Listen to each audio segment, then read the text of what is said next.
Jadi eh, tahanan pancar tuh perlu kita ketahuin ya, karena daya W dihitung ya.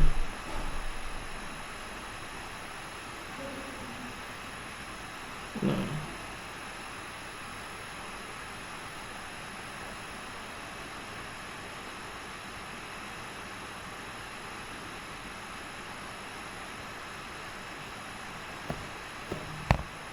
jadi ada nilai impedansi ya, kira-kira seperti itu ya. Mudah-mudahan sudah jelas ya teman-teman.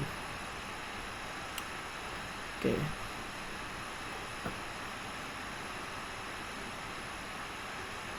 Nah, dari sini kan kita bisa melihat sebenarnya kalau antena dipol lambda per 2 dan antena L lambda adalah gainnya harusnya lebih tajam. Tapi kenapa tidak populer gitu? Nah, itu perlu nanti mungkin teman-teman cari ya. Ya. Nah, jadi kira-kira seperti itu ya, teman-teman, kenapa ada perbandingan ya seperti ini. Biasanya untuk antena BTS seluler kan biasa diarahkan, ditekuk ke bawah ke arah tertentu ya teman-teman. Jadi arahnya seperti payung ke bawah di polnya biasanya, enggak langsung coverage areanya tidak ke depan, tapi kan ada ke bagian bawahnya ya, kira-kira seperti itu. Jadi nggak perlu mencakup ke bagian udara. Jadi kita perlukan ke bawah biasanya untuk antena PTS ya, seperti itu. Oke.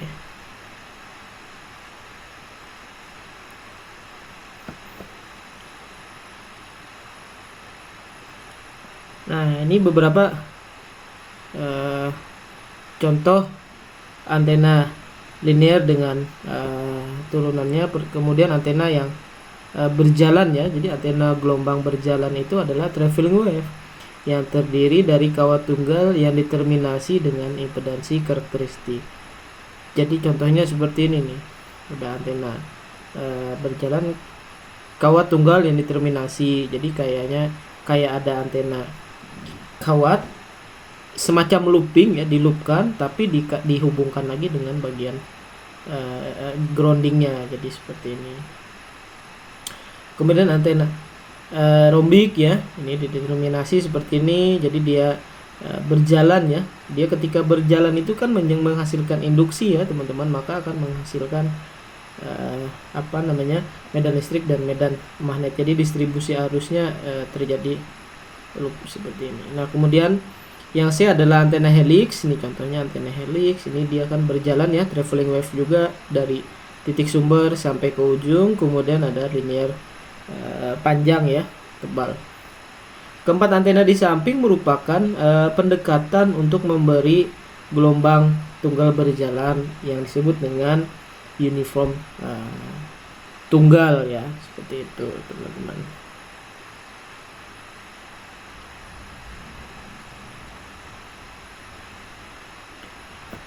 Nah, ini beberapa jenis yang lain. Oke, ini gelombang berjalan ya, antena rombik itu antena gelombang berjalan. Ini bentuk rombik ya, atau kayak diamond gitu disebut dengan bentuk rombik. Jadi biasanya antena yang panjang itu diakalin agar tidak terlalu panjang, maka ya kita bikin dengan bentuk melingkar semini atau helix ya. Jadi pakai unbalance, ujung-ujungnya koaksial luar dilipat, kemudian di bagian sumbu utamanya ketika panjang ya kita bentuk melingkar ya. Kalau kita pakai setengah lambda kan terlalu panjang sekali, makanya ini kita lilitkan. Kalau kita luruskan ya terlalu panjang kan, makanya kita spiralkan seperti itu. Ini penemuan antena penemuan helix seperti ini, maka bisa dimodifikasi gitu. Gimana? Oh, nah dikembangkan lagi, makanya bisa jadi pejal seperti ini. Jadi seperti ini. Nah, ini jadi juga antena seperti ini gitu. Itu rombik ya. Nah, ini equationnya ya. Kalau mau ngecek lagi bisa dicek di buku Krauss. Ini bagaimana menentukan medan listriknya. Ini untuk antena rombiknya kira-kira seperti apa. Nah, jadi kira-kira seperti ini. Kita tentukan dengan, bisa juga dengan nilai P yang kita rubah-rubah ya, bisa kecepatan fasa pada konduktor. Kemudian disebut dengan faktor kecepatannya ya. Jadi ada kecepatan fasa, kemudian ada B itu adalah dimensi dari panjang konduktornya. Nah, ini nilai rho-nya ya. Jadi nilai rho sebenarnya kecepatan fasa atau kecepatan gelombang pada bahan tersebut. Konduktornya ya bisa aluminium, tembaga, atau kuningan yang biasa dipakai menjadi bahan antena. Oke. Ini perbandingan rasio kecepatan gelombang ya. Dirubah-rubah ya, teman-teman. Tergantung pada bahan yang digunakan oleh antena. Maka kita masukkan dalam rho-nya ya, kita masukkan ke dalam persamaan ini. Nah, kalau rho-nya sama dengan 1 ya kira-kira seperti ini. Ini dimasukkan ke dalam persamaan ini tadi. Nah, rho-nya 0,8 atau rho-nya seperti ini. Ini contoh dari antena rombik tadi ya. Ini saya belum menjelaskan bagaimana antena radiasi ke bawah diputar ke atas. Ini merupakan radiasi muncul 2 itu sebenarnya bisa diatur ya. Beam width-nya berapa derajat, apakah ingin dilebih lebarkan, makanya ada yang 58 derajat, ada yang 60 derajat. Nah, berikutnya adalah antena loop. Antena loop adalah melingkar dari ujung pertama, melingkar. Biasanya antena loop ada N lilitan 10, 20 gitu. Paling banyak dipakai adalah antena ferrit ya. Biasanya untuk komunikasi radio ya, radio receiver. Kalau gelombangnya AM biasanya ya digunakan antena loop. Kalau FM biasanya antena yang panjang, wave yang bisa dilipat ya, yang monopol. Biasanya dimasukin bisa jadi lebih pendek, bisa ditarik, bisa dimasukin. Nah, itu untuk FM itu ya, teman-teman. Untuk FM. Kalau AM, radiorama ya biasanya ada ferrit seperti ini, berbentuk loop ya, biasanya dililitkan ke dalam satu ferrit ya.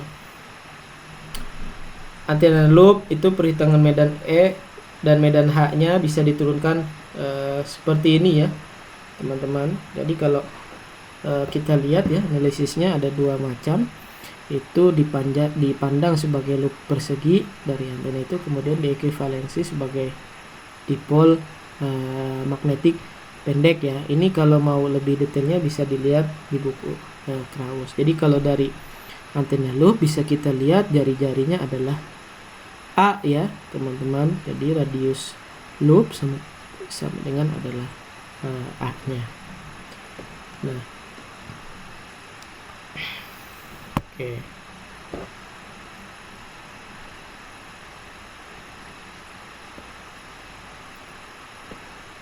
Jadi medan E-nya ini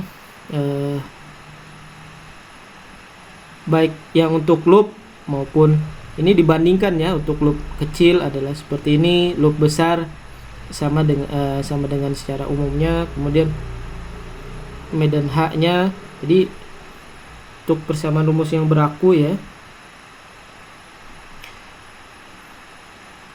Jadi memerlukan perhatian yang cukup kompleks ya. Kalau kita bisa nyari eksperimen, bisa merancang antena loop yang mana diameter lingkarannya dibandingkan dengan panjang gelombang, kita bisa memilih angka-angka tertentu, apakah dia setengah panjang gelombang atau sepertiga. Nah, di sini ada beberapa rumus pendekatan yang bisa digunakan secara cepat. Jadi ini untuk loop itu rumus umumnya adalah kolom ini. Nah, umum ini. Jadi kalau kita bisa membuat loop dengan misalkan panjangnya 1 lilitan, jadi kita 1 lilitan itu kita